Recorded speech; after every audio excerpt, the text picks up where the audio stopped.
நாம் இப்போ flash CS3 professional open பண்ணியிருக்கோம். நம்ம இப்போ படிக்க போகிறது ActionScript 3. இப்போ நான் இதை பேசிக் கிளாஸ்லேருந்து உங்களுக்கு ActionScriptனா என்ன இதை பற்றி சொல்ல போகிறேன். ActionScriptனா சம்திங் ஒரு சின்னதாக ஒரு கோடு கொடுத்து அதை வந்துட்டு நமக்காக ஒரு சின்ன குட்டி லெவல் ப்ரோக்ராம். இதை ஏன் ஸ்கிரிப்ட்னு சொல்கிறோம், ப்ரோக்ராமிங்னு சொல்லாமல் அப்படின்னா, ப்ரோக்ராமிங் அப்படின்னா நிறைய டீட்டெயில் இதுக்கு வெளியிலையும் எல்லா விதமான அப்ளிகேஷனையும் கொண்டு போகிற மாதிரி. பட் இங்கே பொறுத்த வரைக்கும் இந்த ஃப்ளாஷில் மட்டும் ஒர்க் ஆகும். ஃப்ளாஷோட பிளேயர் இதுக்கு தேவை. ஃப்ளாஷோட பிளேயரில் தான் இதை ஒர்க் பண்ண முடியும். மற்றபடி ஒரு அப்ளிகேஷன் டெவலப்மெண்ட்டோ அதுவோ இதில் பண்ண முடியாது. அதனால் அது ஸ்கிரிப்டிங்னு சொல்லிகிட்டு இருக்கோம்.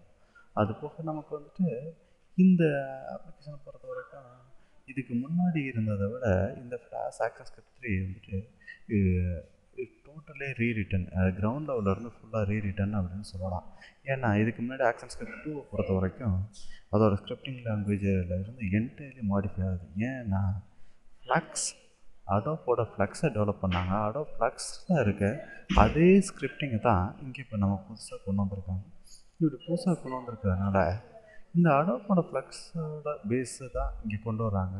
இது போக இதை ஸ்டாண்டர்டைஸ் பண்ணியிருக்காங்க. இதை ஸ்டாண்டர்டைஸ் பண்ணுறப்ப எக்மா, இந்த பேரை பார்த்தா தான் ஏதோ ரொம்ப வித்தியாசமாக தெரியும். எக்மா அப்படின்னா யூரோப்பியன் கம்ப்யூட்டர் மேனுஃபேக்சர்ஸ் அசோசியேஷன்.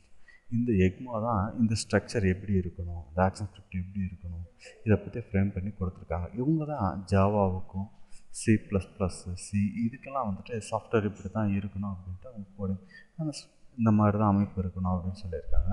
அதனால தான் நம்ம ஃபஸ்ட் செமஸ்டர் பொறுத்த வரைக்கும் நமக்கு சி படித்தோம். இந்த சி படித்தோம், அதுக்கடுத்து இந்த சியோட கான்செப்ட்டு இது எல்லாமே கொஞ்சம் இங்கே யூஸ்ஃபுல்லாக தெரியும் உங்களுக்கு.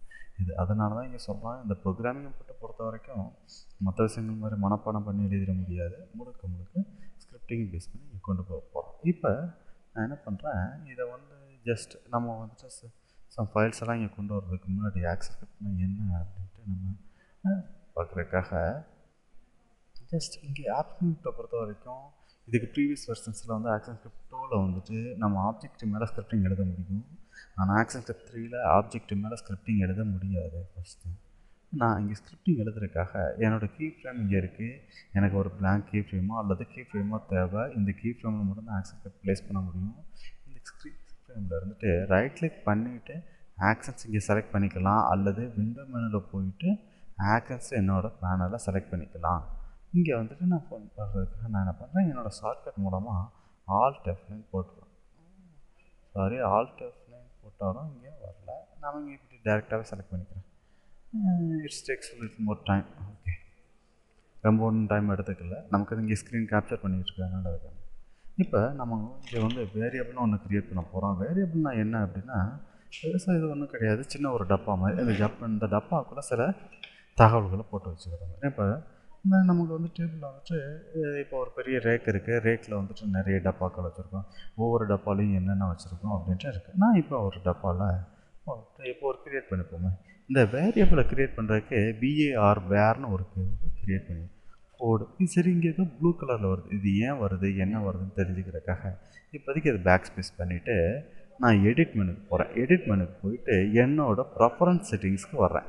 என்னோடய ப்ரெஃபரன்ஸ் செட்டிங்ஸ்க்கு வர்றப்ப இங்கே ப்ரெஃபரன்ஸஸோட ஸ்க்ரீன்ஸ் இருக்குது. இங்கே இந்த ஸ்க்ரீனை இப்படி மூவ் பண்ணி வச்சுட்டு இதோட ஜென்ரலுக்கு அடுத்து அப்படி ActionScriptனு இருக்குது. ActionScriptை செலக்ட் பண்ண உடனேயே நமக்கு என்ன கேட்குது, ஆட்டோமேட்டிக் இன்டென்டேஷன் வருது. Okay, tab size 4 points, code hints, ஒவ்வொன்றுக்கான கோட் ஹிண்ட்ஸ் எல்லாம் இருக்குது. அதுக்கடுத்து ஃபாண்ட். இங்கே இந்த ActionScript விண்டோக்குள்ளே யூஸ் பண்ணக்கூடிய லெட்டர் ஸ்டைலை தான் இங்கே ஃபாண்ட்டுன்னு நம்ம சொல்கிறோம்.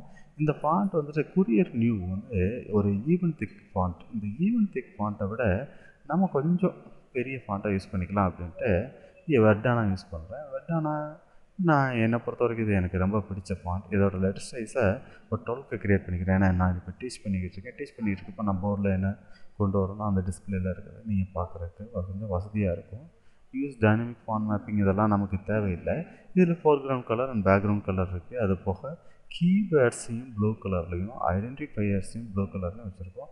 நம்ம என்ன இங்கே ஐடென்டிஃபையர்ஸுக்கும் கீவேர்ட்ஸ்க்கும் உள்ள டிஃப்ரெண்ட்டை தெரிஞ்சுக்கிறதுக்காக இதை கிளிக் பண்ணிவிட்டு இதை நான் ரெட்டில் மாற்றிக்கிறேன். ரெட்டில் மாற்றிக்கிட்டு என்னோடய ஸ்ட்ரிங் வேல்யூஸ் வந்துட்டு க்ரீன் கலரில் இருக்கிற மாதிரி நான் கொடுத்துருக்கேன்.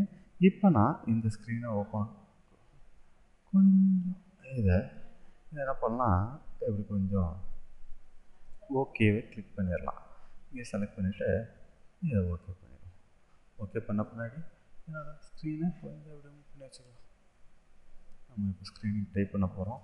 ஸ்க்ரீனிங் டைப் பண்ண போகிறப்ப இந்த ஸ்க்ரீனை பொறுத்த வரைக்கும் இங்கே ஃபஸ்ட்டு ஏதோ ப்ளஸ் சிம்பிள்ஸ் இதெல்லாம் இருக்குது. நம்ம வரிசை என்னென்ன இருக்குது அப்படின்னு நம்ம பார்க்கலாம்.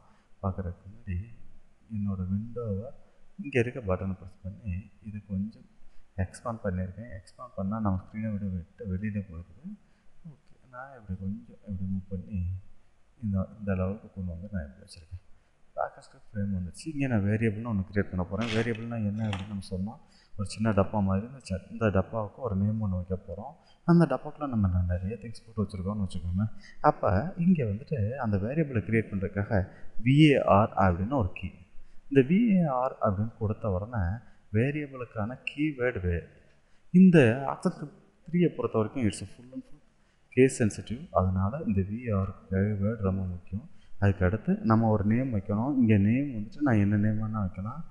மை கிளாஸ் அப்படின்னு கொடுக்குறேன். இந்த கிளாஸ்ன்னு கொடுத்துட்டு ஈக்குவல் டு இங்கே என்ன சொல்கிறேன், என்னோடய கிளாஸை வந்துட்டு மை கிளாஸ் என்னோடய கிளாஸில் எத்தனை கிளாஸஸ் இருக்குது அப்படின்ட்டு நான் ஒரு 4 அப்படின்னு ஒரு வேல்யூ கொடுக்குறேன். இதுக்கு அடுத்தபடியாக மை ஸ்டூடெண்ட்ஸ் அப்படின்னு கொடுத்துட்டு இங்கே இதோட வேல்யூவை எனக்கு எப்போ 16 ஸ்டூடெண்ட்ஸ் இருக்கீங்க ஓகே கொடுத்துட்டேன்.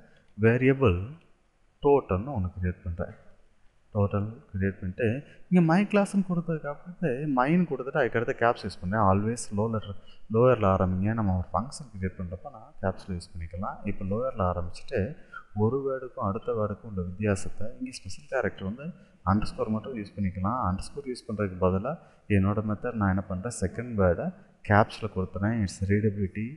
ஆக்சன்ஸ்கிரிப்டோடைய மற்ற ஆப்ஷன்ஸும் இதேமாதிரி இருக்கிறதுனால நமக்கு இது கொஞ்சம் வசதியாக இருக்கும். இதை கொடுத்துட்டு டோட்டல்னு நான் கொடுத்துட்டு டோட்டலில் என்ன பண்ணுறேன், இங்கே மறுபடியும் வேர் மை கிளாஸ்ன்னு கொடுக்க வேண்டியதில்லை. இந்த வேர் கீ இல்லாமல் my class plus my students அப்படின்னு கொடுத்துட்றேன்.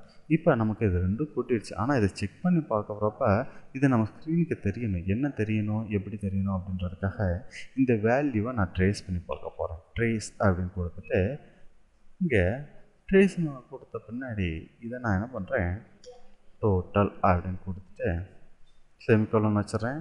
Press control enter. Press control enter போட்ட உடனே எனக்கு இங்கே ஒரு அவுட்புட் விண்டோ கிடைக்குது. இந்த அவுட்புட் விண்டோ கிடைக்கிறப்ப இதுக்குள்ளே டோட்டல் வந்து நமக்கு என்னோடய வேல்யூ வருது. இந்த வேரியபிள் டோட்டலோட வேல்யூ எவ்வளவு, 20. 16 + 4 வந்து 20. இந்த 20ன்றது எனக்கு இங்கே கிடச்சிருச்சு. ஓகேங்களா, நம்ம அடுத்த கிளாஸில் இதை பற்றி பார்க்கலாம்.